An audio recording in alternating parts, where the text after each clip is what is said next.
In today's video, I'm going to teach you how to efficiently tidy up your Blender project by removing unused data and materials.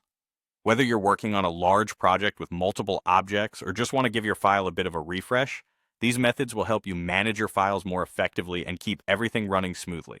Let's dive right in. First, let's explore Method 1, which is recommended for a quick global cleanup. This is what you'll want to do if you're looking for a fast solution to clear out unused data across your whole project.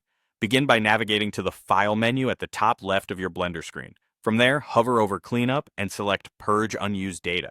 At this point, Blender will scan your entire project and gather all unused data, such as materials that are not being used in the scene.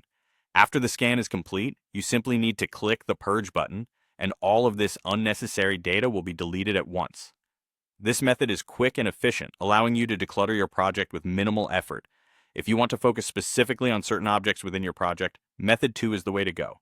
Start by selecting the object or objects that have unused materials applied to them. Once selected, head over to the Object menu, then choose Cleanup and click on Remove Unused Material Slots. What this does is remove the unused slots from the material list of the selected objects. However, if you want these materials to be completely removed from the file, you'll need to save your file, close it, and then reopen it. This ensures that the cleanup is permanent and your project stays organized. Lastly, we have Method 3, which involves the use of the outliner. The outliner is a very handy tool in Blender that gives you a clear overview of everything in your scene. To use it, open the outliner by clicking the drop-down menu located at the top right of the Blender interface. From here, select Orphan Data from the drop-down. This view will show you all the unused data in your file, making it easy to see what needs to be removed. You have the option to right-click each item and select Delete, or for a faster approach, simply hit the Purge button found in the Orphan Data menu.